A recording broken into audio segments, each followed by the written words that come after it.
Langenberg's Darren Dreger, who joins us from Toronto here today. And I appreciate it because July is a month where hockey is not a lot going on, although Dregs might disagree. Dregs, we were talking just at the end of the warm-up here about the penalty kicks to decide the Euro Championship, and people are relating it to hockey, saying, why can't hockey? Do you have any thoughts on how that thing went down yesterday and how hockey isn't decided like that?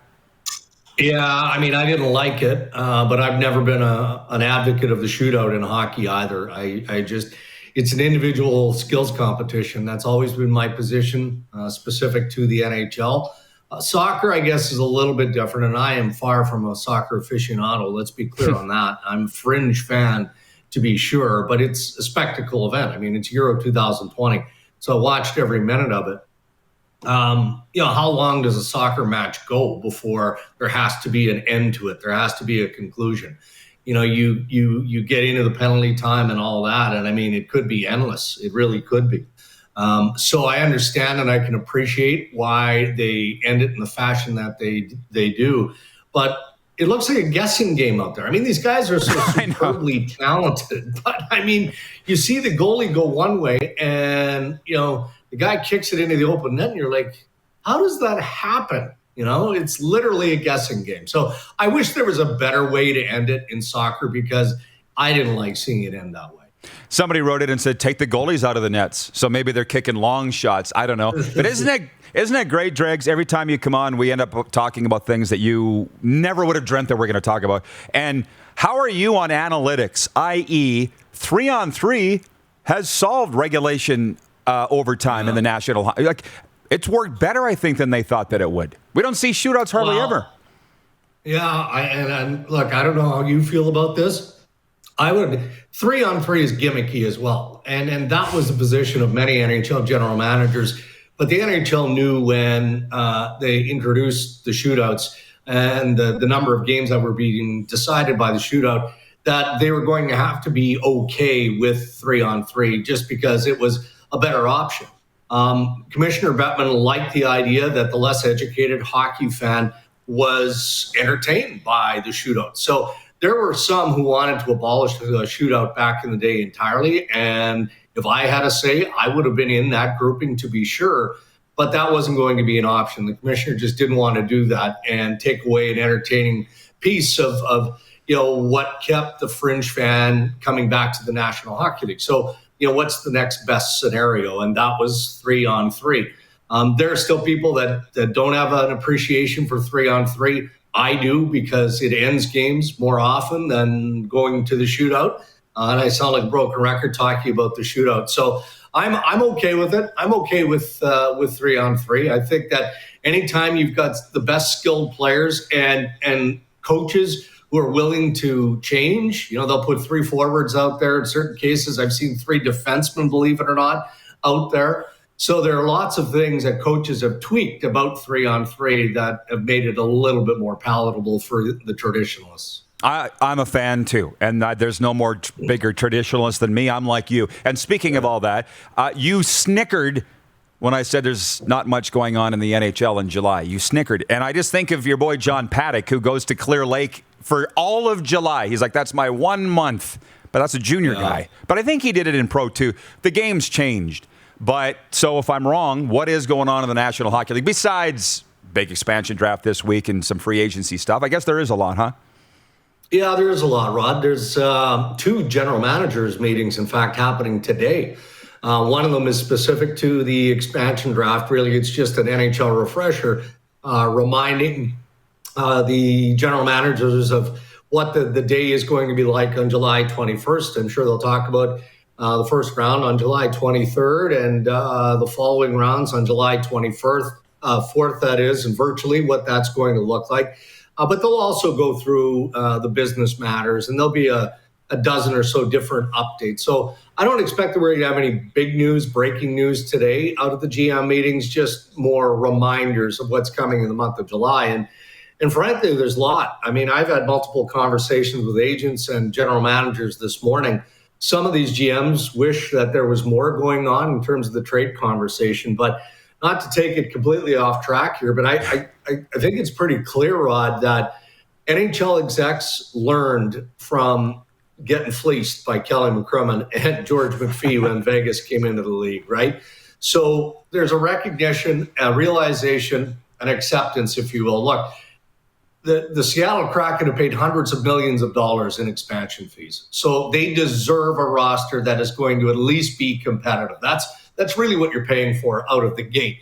So rather than try and coerce Ron Francis, the GM of the Kraken, into staying away from player X and looking more at player Y with a sweetener, whatever that is, a prospect, a draft pick, whatever, I think GMs have just realized that, you know what, I'm just going to have to put the best protected list that I feel looks after all of my key elements down on the table on the 17th of July and then hope for the best. Because I know I'm losing one piece, but why would I lose two, maybe even three? So just kind of take your poison and roll with it. And I think that's been a little bit frustrating for some of the GMs who want to be more active, perhaps, or maybe even frustrating for Ronnie Francis, who was hoping to follow the template that was established by the Golden Knights. You're the ultimate insider, Dregs. Have you got any advanced looks at predicted lists yet? Anything you can dish?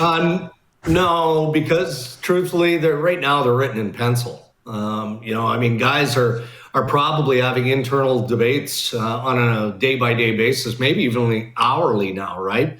And where it gets even more complex is the fact that the Seattle Kraken will get a crack at all the pending unrestricted free agents in advance of the rest of the league, right? So, that kind of gums it up a little bit as well. If you're a team that has cap space, wants to do some shopping, and here comes the Seattle Kraken in advance, and you get a look. Now, agents and players have gotten more savvy. Why wouldn't you, have a full look at the entire league as opposed to just taking the term and the money that the Seattle Kraken are going to offer up? So, we're going to have some mock lists, I believe. Craig Button is the man on the job for that one, probably at some point this week on tsn.ca. But a lot of these lists, Rod, are pretty obvious. It's just subtraction by looking at what you have and the pieces that you have to protect. What's going to be more interesting for me is, again, that hand in hand with unrestricted free agency. And I'll give you an example. There's ongoing discussion between the Boston Bruins and Taylor Hall. Well, is it likely? It's certainly possible that Hall's deal agreement would be in place before July 21st to extend in Boston, if they can get that deal worked out. They're not going to make that deal official by the 21st. Why would you? Because then you've got to protect Taylor Hall and expose somebody else. You might as well just have the in-the-drawer agreement, provided both sides can trust each other. And then you sign the contract at any point after July 21st. So I think we're going to see more than a few players take that approach with the clubs that they're with. Well, Dregs, just as a goalie aficionado, a goalie fan, and nobody's watching, okay? So just who do you think? We won't hold you to this. Who will be the Kraken's goalie, do you think? The number one guy. Who's the Marc-Andre Fleury of the Seattle Kraken, do you think? They might have the best of both situations here. I'm a Freddie Andersen fan, Rod. I am. I think that he is an undervalued goaltender, both in how he can play and contract as well. He's a $5 million goaltender. It's not chump change, don't get me wrong. But there are some who think that he should take less to stay with the Toronto Maple Leafs, so they've got the 1 and the 1A in Jack Campbell and Freddie Andersen. I've always been an advocate for the unrestricted free agent because they've earned their right to see where the best fit is, both financially and from a hockey perspective. But for me, Freddie Andersen would be a nice place to start if I were the Seattle Kraken. He still has tons of game left. And then, you look at some of the other guys who we don't officially know who's going to be available, but there are going to be some intriguing names. I can't imagine that goaltending is going to be an issue for the Seattle Kraken out of the gate. Yeah, no kidding. Hey, lastly, what's up for the summer? Moose wanted me to ask you, coming home or what's going on? So before we get there, I gotta mention something to you guys. I wasn't sure it was you, but you're a big guy, Rod. I can pick guys. I can pick people out of the crowd, right?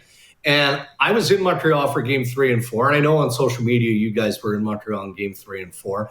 And it was an off day. And I was walking to the Starbucks right by the arena, right? And I'm pretty sure I saw you two guys walking way ahead of me. And I was going to yell, but I didn't. Why wouldn't you? What if it's, I don't know. It felt like such a prairie thing to do. Hey, Rod, is that you, Rod? So I didn't.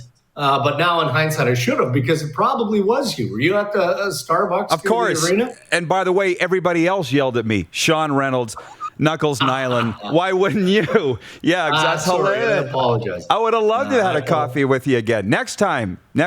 Yeah. But quickly, what I'm doing for this summer, you'll appreciate this because you know that I adhere to my prairie roots. So I bought so they call them cottages here in Ontario. In the West, a lot of them referred to as cabins. So we're calling ours a cabbage. It's a combination of cottage and cabin. So I bought a cabbage on Lake of the Prairies. And Lake of the Prairies is near Russell, Manitoba, as you probably know. Yep. But the Manitoba side, Manitoba's on the east side of the lake, Saskatchewan's on the west side of the lake. I grew up, Langenburg is about 30 minutes from Lake of the Prairies, 25, 30 minutes. So we just bought a place. So I'm going to slide in there for August. Yeah. Oh, enjoy it, man. Enjoy your cabbage. And you got it. That just serves your roots. Manitoba and Saskatchewan. I love it. It's perfect, Dregs. Exactly. Okay. Thanks for the time, my man. And enjoying all your stuff. Keep it up. And maybe we'll see you next month. Yeah, you bet. Thanks for having me again, Rod. The great TSN's Darren Dreger, their NHL insider, joining us from the T-Dot. And he's coming home. You're watching Rod Pedersen On Demand. For more of The Rod Pedersen Show, visit rodpedersen.com or follow Rod Pedersen on social media.